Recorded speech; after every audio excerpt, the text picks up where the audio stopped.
Praise Lord. നിങ്ങളെ എല്ലാവരെയും blessed മോർണിംഗിലേക്ക് യേശു ക്രിസ്തുവിൻ്റെ നാമത്തിൽ സ്വാഗതം ചെയ്യുന്നു.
പ്രിയരെ, അനുഗ്രഹിക്കപ്പെട്ട ഒരു പ്രഭാതം കൂടെ നമ്മുടെ ജീവിതത്തിൽ അനുവദിച്ചു തന്ന വലിയവനായ ദൈവത്തെ നമുക്ക് ഒരുമിച്ച് ചേർന്ന് നന്ദി പറയാം. എത്ര പേർ പറയും, ഞാൻ മിമ്മമല്ല, എൻ്റെ ദൈവം എന്നെ നടത്തിയതാണ്? ഒന്നുകൂടെ പറഞ്ഞു കഴിഞ്ഞാൽ 2025 ജാനുവരി മാസം 20-ാം തീയതി വരെയും എന്നെയും എൻ്റെ കുടുംബത്തെയും കണ്ണിലെ കൃഷ്ണമണി പോലെ സൂക്ഷിക്കുകയും വിടുവിക്കുകയും ചെയ്ത വലിയവനായ ദൈവത്തിന് നന്ദി പറഞ്ഞുകൊണ്ട് ഈ പ്രഭാത ചിന്തയിലേക്ക് നമുക്ക് ഒരുമിച്ച് അടുത്തു വരാം. നാം മുമ്പോട്ട് പോകേണ്ടതിന് വേണ്ടി ദൈവം നമ്മുടെ ജീവിതത്തിൽ വെളിപ്പെടുത്തുന്ന അടയാളങ്ങൾ. പ്രിയരെ, പ്രാരംഭവാക്യത്തിലേക്ക് വിശുദ്ധ മാർക്കോസ് എഴുതിയ സുവിശേഷം 16-ാം അധ്യായം അതിൻ്റെ 20-ാമത്തെ വാക്യത്തിലേക്ക്. അവർ പുറപ്പെട്ട് എല്ലായിടത്തും പ്രസംഗിച്ചു, കർത്താവ് അവരോടുകൂടെ പ്രവർത്തിച്ചും അവരാൽ നടന്ന അടയാളങ്ങളാൽ വചനത്തെ ഉറപ്പിച്ചും പോന്നു. പ്രിയരെ, ഈ പ്രഭാതത്തിൽ ദൈവം നമ്മോട് ഇടപെട്ട അനുഗ്രഹിക്കപ്പെട്ട വചനത്തിനായി നമുക്ക് ഒരുമിച്ച് ചേർന്ന് ദൈവത്തിന് നന്ദി പറയാം. ഈ പ്രഭാതത്തിൽ ദൈവം നമ്മോട് സംസാരിക്കുന്നത്, ദൈവം നമ്മെ മുൻപോട്ട് കൊണ്ടുപോകുന്നതിന് വേണ്ടി നമ്മുടെ ജീവിതത്തിൽ ദൈവം ചില അടയാളങ്ങൾ വയ്ക്കുമെന്നുള്ളതാണ്. ഒരു ഭക്തന് വേണ്ടി, എന്തിനു വേണ്ടിയാണ് അടയാളങ്ങൾ ഒരു ഭക്തന് വേണ്ടി വെളിപ്പെടുന്നതെന്ന് ചോദിച്ചാൽ, നമ്മുടെ വിശ്വാസം വർദ്ധിക്കേണ്ടതിന് വേണ്ടിയും നമ്മുടെ കൂടെ ദൈവമുണ്ട് എന്ന് നാം തിരിച്ചറിയേണ്ടതിന് വേണ്ടിയാണ്.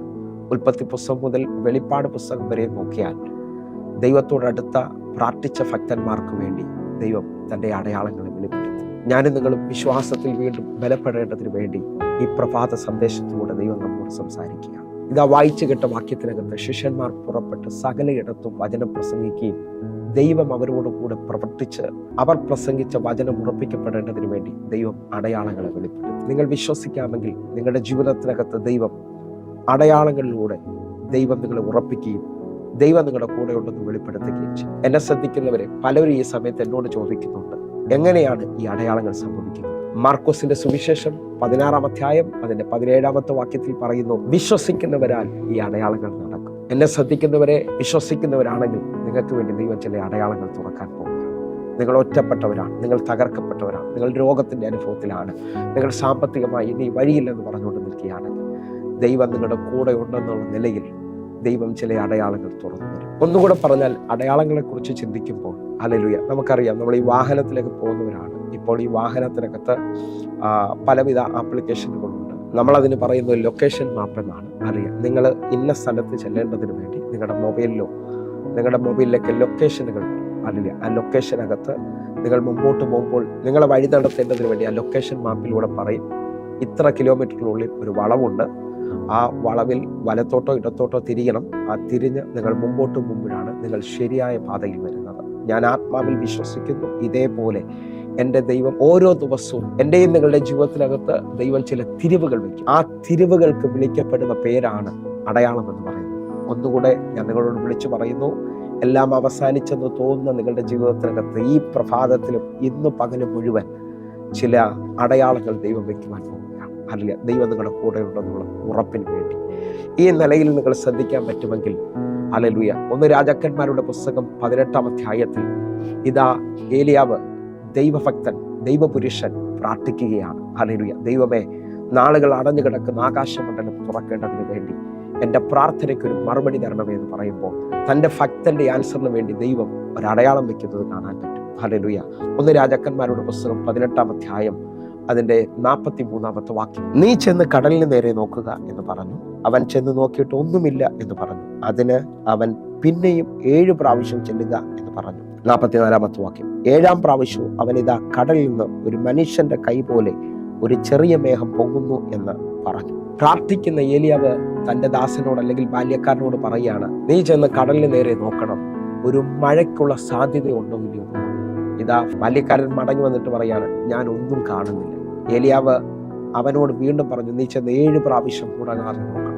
7-ാമത്തെ പ്രാവശ്യം നോക്കുമ്പോൾ കൈ പോലൊരു മേഘം പോകുന്നത് കാണണം. ഇതിനെയാണ് അടയാളം എന്ന് പറയുന്നത്. നിങ്ങൾ വിശ്വസിക്കാൻ പറ്റുമെങ്കിൽ നിങ്ങളുടെ ജീവിതത്തിനകത്തും ദൈവം ചില അടയാളങ്ങൾ, പ്രാർത്ഥിക്കുന്ന എനിക്കും നിങ്ങൾക്കും വേണ്ടി ദൈവം കൈ പോലെ ചില മേഘങ്ങളെ വെളിപ്പെടുത്താൻ പോകുകയാണ്. ഒന്നുകൂടെ ഞാൻ നിങ്ങളോട് വിളിച്ചു പറഞ്ഞാൽ, നിങ്ങളായിരിക്കുന്ന പട്ടണത്തിൽ ഇന്ന് നിന്ദിക്കപ്പെട്ട അനുഭവത്തിലായിരിക്കാം നിങ്ങൾ എന്നെ കേൾക്കുന്നത്. ഹല്ലേലൂയ. എല്ലാ നിലയിലും വല്ലാത്ത ഭാരത്തിലായിരിക്കാം നിങ്ങൾ കേൾക്കുന്നത്. അങ്ങനെ കേൾക്കുന്നവരോട് ഇന്നത്തെ വചനത്തെ വ്യക്തമായി ഞാൻ വിളിച്ചു പറയുകയാണ്. ഹല്ലേലൂയ. ഇന്നത്തെ വചനം ഞാൻ നിങ്ങൾക്ക് വേണ്ടി ഒരു പ്രോമിസ് വേർഡായിട്ട് തരികയാണ്. 86-ാം സങ്കീർത്തനം അതിന്റെ 17-ാമത്തെ വാക്യം. എന്നെ പകയ്ക്കുന്നവർ കണ്ട് ലജ്ജിക്കേണ്ടതിന് നന്മയ്ക്കായി ഒരടയാളം എനിക്ക് തരണമേ. യഹോവേ, നീ എന്നെ സഹായിച്ച് ആശ്വസിപ്പിച്ചിരിക്കുന്നുവല്ലോ. എന്നെ കേൾക്കുന്ന ഓരോരുത്തരും ഈ വചനത്തെ മുറുകെ പിടിക്കണം. നിങ്ങളൊരു നിന്ദാപാത്രമാകുവാൻ ദൈവം സമ്മതിക്കത്തില്ല. ഹല്ലേലൂയ. നിങ്ങളുടെ ജീവിതത്തിനകത്ത് എന്തെല്ലാം നിലകളിൽ എതിരുണ്ടെങ്കിലും ഈ വചനത്തെ മുറുകെ പിടിച്ചുകൊണ്ട് എന്നെ പകയ്ക്കുന്നവർ കണ്ട് ലജ്ജിക്കേണ്ടതിന് നന്മയ്ക്കായി എനിക്കൊരു അടയാളം. ഹല്ലേലൂയ.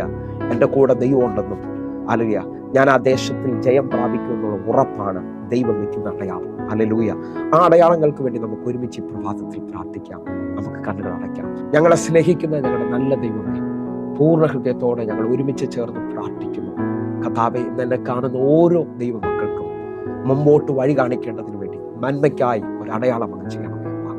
ഞങ്ങളുടെ കരം വെളിപ്പെടുന്നതിനായി സ്തോത്രം. അങ്ങയുടെ വലിയ കൃപ ഞങ്ങൾക്ക് വേണ്ടി വെളിപ്പെട്ടതിനായി നന്ദി. ഒരുമിച്ച് പ്രാർത്ഥിക്കുന്നു. കേൾക്കണം പിതാവേ. ആമേൻ, ആമേൻ. പ്രിയരെ, ഈ പ്രഭാത സന്ദേശം നിങ്ങൾക്ക് അനുഗ്രഹമാകുന്നുവെങ്കിൽ നമ്മുടെ യൂട്യൂബ് ചാനൽ സബ്സ്ക്രൈബ് ചെയ്യും, അതേപോലെ തന്നെ ഫേസ്ബുക്കിലേക്ക് നിങ്ങൾ ജോയിൻ ചെയ്യണമെന്ന് ഓർപ്പിക്കുന്നു.